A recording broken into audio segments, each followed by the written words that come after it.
ये आकाशवाणी है।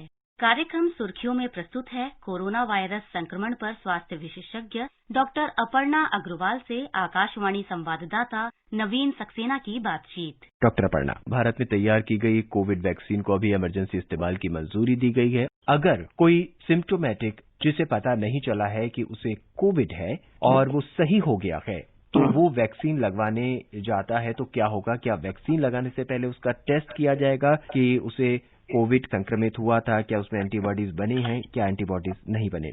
अभी टेस्टिंग का कोई प्रपोजल नहीं है कि जिनको हुआ है उनको टेस्ट करेंगे, क्योंकि एंटीबॉडी लेवल्स टेस्ट किए बिना उनको वैक्सीन से वंचित नहीं कर सकते हैं। क्योंकि जैसा मालूम हो रहा है कि कई लोग एंटीबॉडी रिस्पॉन्स माउंट करते हैं, कई लोग बहुत अच्छा माउंट करते हैं, कई लोग कम माउंट करते हैं। कईयों में जिनको हुआ है उनमें एंटीबॉडी लेवल्स डिटेक्ट नहीं हो रही हैं। हो सकता है उनमें मेमोरी सेल्स होएं और वो दोबारा इन्फेक्ट ना होएं, लेकिन उसकी अभी तक हमारे पास पूरी रिसर्च नहीं है। तो एज ऑफ नाउ सबको वैक्सीन देने का प्लान है और गवर्नमेंट ने अपना वो प्रपोजल बनाया है कि किसको पहले देंगे, किसको नेक्स्ट स्टेप देंगे और स्टेप वाइज कैसे कैसे लोगों को वैक्सीनेट करेंगे। यहाँ पे एक सवाल और भी है। कहा जा रहा है कि सभी लोगों को वैक्सीन दी जाएगी, लेकिन कुछ व्यक्ति या कुछ लोग ऐसे भी होंगे जिन्हें वैक्सीन नहीं दी जानी चाहिए या नहीं दी जाएगी। ऐसे भी कोई व्यक्ति हैं, जैसे गर्भवती महिलाएं या बच्चे? कुछ ऐसे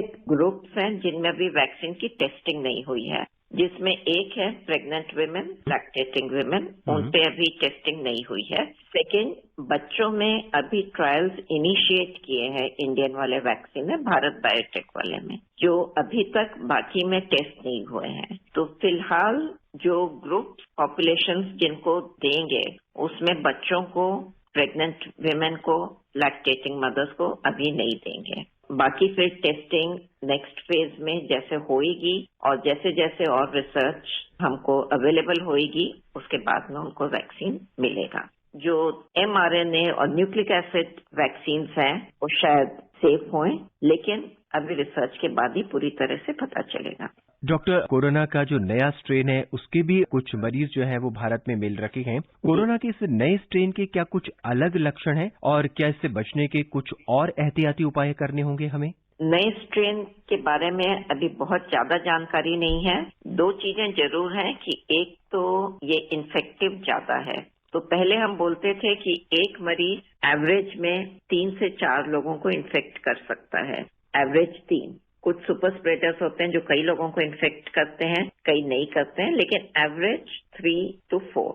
ये नया स्ट्रेन जो है, दिस इन्फेक्ट्स अबाउट 5 to 6 पर पर्सन इन्फेक्टेड। लेकिन अभी रिपोर्ट में हालांकि ट्रांसमिसिबिलिटी ज्यादा, इन्फेक्टिविटी ज्यादा है, लेकिन इसकी वेरुलेंस ज्यादा नहीं पाई गई है।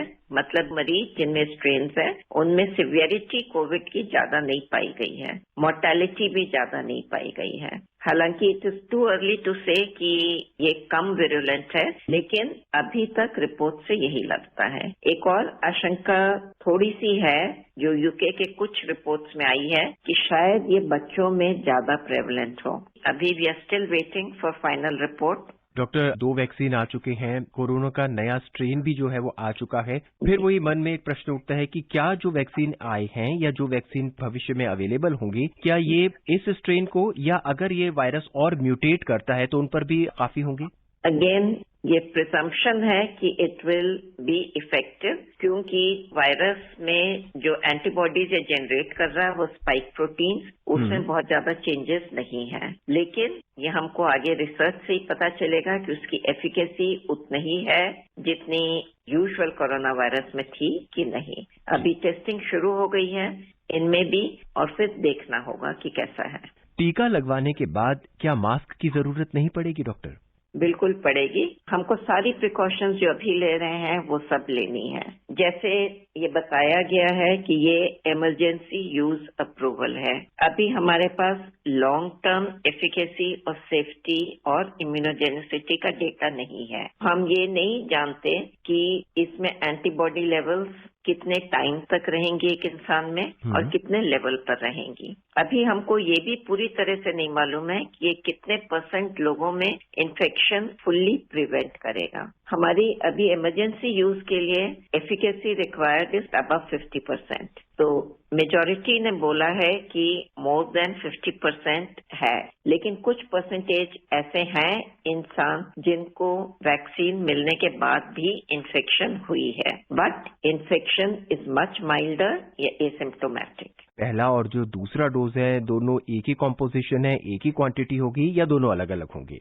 अभी जो इंडिया में दे रहे हैं वो दोनों एक ही क्वांटिटी होगी। ऑक्सफोर्ड वाला ट्रायल, एक कंट्री में उन्होंने जो ट्रायल की थी वो फर्स्ट डोज हाफ डोज लगी थी, वो शुरू में गलती से लगी थी, उसके बाद उनको रिस्पांस अच्छा मिला था तो उन्होंने ट्रायल प्रोटोकॉल मॉडिफाई किया था, लेकिन मेजॉरिटी ऑफ कंट्रीज में दोनों डोजेस सेम थी। इंडिया में as of now we will be using same dose. आगे और जैसे हमारे पास रिसर्च की अवेलेबिलिटी होती है बाकी कंट्रीज में हाफ डोज और फुल डोज, तो may be government will take a call on that. Doctor साहब, देश के 5 राज्यों में कोरोना का जो ग्राफ है वो लगातार गिर रहा है। महाराष्ट्र, उत्तर प्रदेश, पश्चिम बंगाल, छत्तीसगढ़ और कर्नाटक। तो ये मान के अब हमें चलना चाहिए कि क्या इन राज्यों में हर्ड इम्यूनिटी भी डेवलप हो चुकी है?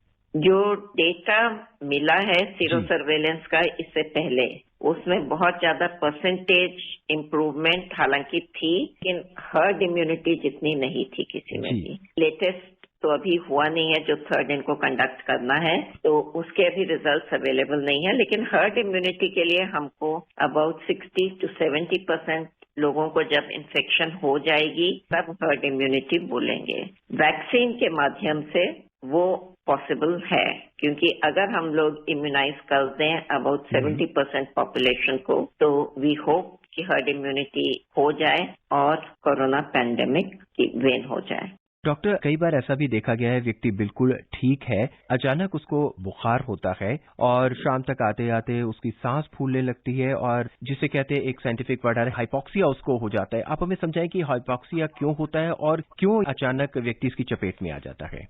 हाइपोक्सिया मतलब ऑक्सीजन सैचुरेशन बॉडी में कम है। लंग से नॉर्मली हम लोग की ऑक्सीजनेशन होती है, जो ब्लड में सब टिश्यूज में जाता है फॉर ऑक्सीजनेशन, और बॉडी से कार्बन डाइऑक्साइड जो मेटाबॉलिज्म से वेस्ट बनता है वो निकलता है, वो भी लंग्स के थ्रू निकलता है। जब भी कोई लंग की इन्वॉल्वमेंट होती है किसी भी चीज की वजह से, it can be pneumonia, bronchitis है जो ब्रोंकियल एस्थमा बोलते हैं, तो पैसेजेस की इन्वॉल्वमेंट होती है, डायरेक्टली लंग्स की नहीं होती है। हार्ट की वजह से कभी कभी लंग्स में पानी भर जाता है, तो किसी भी वजह से अगर लंग की इन्वॉल्वमेंट होती है तो गैस एक्सचेंज प्रॉपर नहीं हो पाता है। गैस एक्सचेंज मतलब ऑक्सीजनेटेड ब्लड लंग्स में और कार्बन डाइऑक्साइड वाला ब्लड जो बॉडी से निकल रहा है, वो दोनों का एक्सचेंज जब प्रॉपर नहीं हो पाता है तो बॉडी में ऑक्सीजन सैचुरेशन कम हो जाती है, जो सब टिश्यूज को भी डैमेज कर सकता है। तो जब बॉडी की ऑक्सीजन सैचुरेशन 95% से कम होती है तब हम उसको हाइपोक्सिया बोलते हैं। डॉक्टर, देखा गया कि कई व्यक्तियों में ये अचानक ही एकदम हो जाता है, उन्हें पता ही नहीं चलता कि वो हाइपोक्सिया के शिकार हो गए हैं। कोविड में ये खास तौर पर पाया गया है, जिसको टर्म हम लोग यूज करते हैं हैप्पी हाइपोक्सिया। हैप्पी मतलब इंसान को पता नहीं चल रहा है, लेकिन जब हम लोग टेस्ट करते हैं, पल्स ऑक्सीमीटर एक मशीन है, उंगली उसके बीच में डालते हैं तो वो रीडिंग ले लेती है कि उसमें ऑक्सीजन सैचुरेशन बॉडी में कितनी है। हॉस्पिटल में जो हमारे पेशेंट्स आते हैं उन्हें हमको पता चलता है कि सैचुरेशन लो है, हालांकि मरीज बात कर रहा है, सब कर रहा है, कहता है मेरे को कोई सिम्टम नहीं है। तो कई बारी पाया गया है लंग के थ्रू जो एक्सचेंज होता है वो प्रॉपर नहीं हो पा रहा है, क्योंकि ये वायरस लंग्स में इन्फेक्शन जो हुई है इससे निमोनिया हो गया है, तो एक्सचेंज प्रॉपर नहीं हो पा रहा है। लेकिन इंसान को क्यों कोविड-19 में ऐसा हो रहा है कि भाई उसको उतनी ज्यादा ब्रेथलेसनेस नहीं फील हो रही है, उसके रीजन अभी फुल्ली नहीं मालूम। डॉक्टर साहब, सभी सवालों का जवाब देने के लिए आपका बहुत बहुत धन्यवाद। अभी आप सुन रहे थे कोरोना वायरस संक्रमण पर स्वास्थ्य विशेषज्ञ डॉक्टर अपर्णा अग्रवाल से आकाशवाणी संवाददाता नवीन सक्सेना की बातचीत। ये कार्यक्रम आकाशवाणी के समाचार सेवा प्रभाग द्वारा प्रस्तुत किया गया। इसे आप हमारे mobile app news on AIR पर भी सुन सकते हैं। इस कार्यक्रम के संबंध में अपनी प्रतिक्रिया आप हमें ईमेल कर सकते हैं। पता है AIRNSDtalks@gmail.com। ये कार्यक्रम फिर से सुनने के लिए लॉग ऑन करें हमारी वेबसाइट newsonair.com।